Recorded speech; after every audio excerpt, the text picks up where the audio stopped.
How do you think you'll die? And do you think it'll be during a video? Probably doing something dumb like going to space when I'm older, like trying to go to Mars or something like that. Like if I knew I was gonna die of like cancer or something, I had like 3 months to live, I would vlog every day. I'd film so many videos, and then I would just schedule upload a video a week for like the next 5 years. So it's like I'm still alive, and I would completely act like I'm still alive and everything. And I think something like that would be cool.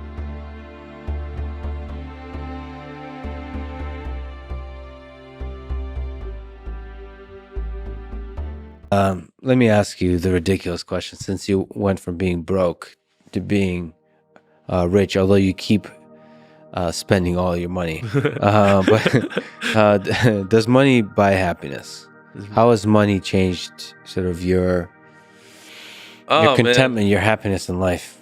Does money buy happiness? No, not. I mean, to a point, yes. Once you can take care of your health, you can take care of like any immediate dangers, and you can take care of your family relatively.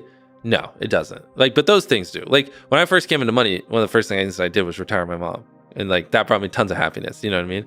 And like, you know, if my brother had a medical emergency and we couldn't afford it, and I made money to afford it, that'd bring tons of happiness. You know, so once you take care of those basic necessities, so we'll say make over hypothetically $1 million. No, it really doesn't. Like adding an extra zero, going from 10 million to 100 million or whatever it is, makes no difference.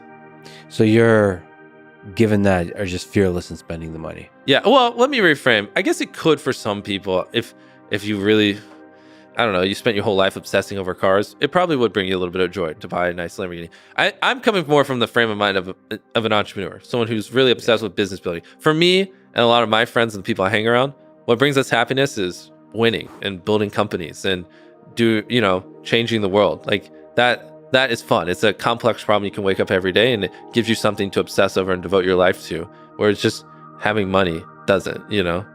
Well, one interesting question I have for you psychologically. So because you have become wealthy and because you give, like part of your work is giving away a lot of money, do you find it hard to find people you can trust? Good question. Do people see you basically as a source of money as opposed to another human being? It's weird because you would think yes, but I feel like I also know the right places to look. But yeah, if I just walked into Target and tried to make friends with 10 random people, of course. You gotta. So you can kind of sense. Oh yeah, you can has sense the right thing in so their heart. quickly, right? Yeah, It's so obvious.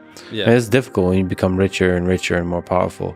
Well, one thing you'll also find when you get rich, not even richer, but more famous. One thing I thought is, as I climbed this like ladder of YouTube and got bigger, I thought there would be tons of people like me. People, like that take like the kamikaze approach to building a business. Yeah. You just throw all your money in it, you throw all your Yes. time, you throw all your energy, you throw everything. Yeah. You're just like, fuck it. It's this or I'm dead. Yeah. I thought there would be hundreds of me. Yeah. And there isn't. There isn't. I mean, there's like maybe one or two. And I talk to those motherfuckers every single day. I'm sick and tired of talking to them, but I love them. But it's just so interesting because like every level I got up, like I get 1 million subscribers. I'd be like, all right, where's all these guys with the 1 million subscribers that are fucking psychopaths? And then they're like people become conservative as they get more, especially as they get bigger. Yeah. And 20 million subscribers, 30. It's like every step of the way, it's like I just got more and more lonely, to be honest. So it sounds cliche and you hear that kind of shit in movies and you're like, oh, that's not how it works. But it is. Like there's just not many people that just want to give up everything, go all in, and obsess over making the greatest goddamn videos every single day of their life. Like they're really hard to find. And be able to sacrifice everything for that video. Yeah. Like basically put all the money right back in. Yeah. Or the people doing it, they're on just a small scale. And if I talk to them, it's just 99.9% of the time I'm teaching them things. And it's like. So it's lonely because there's not too many people, especially in the creative space, that are as crazy as you. Yeah, it is 100%. It's not what I was expecting. I was expecting there'd be a lot of people like me, but. Well, I guess the guy we talked to, Elon Musk, is a bit like you in that sense. Yeah, just in a different domain. Yeah, exactly. Just willingness to put it all back in. Right. And that's why I found right now a lot of the people I relate to don't even make YouTube videos. Like they're just like I'm veering more and more away from fellow content creators and more to just. I'm just looking for those other people who just share a little bit of it so I don't feel so fucking crazy all the time. Like, you know what I mean? And like people I feel normal around, and they tend to just be doing the randomest things. Yeah. But, Loving it.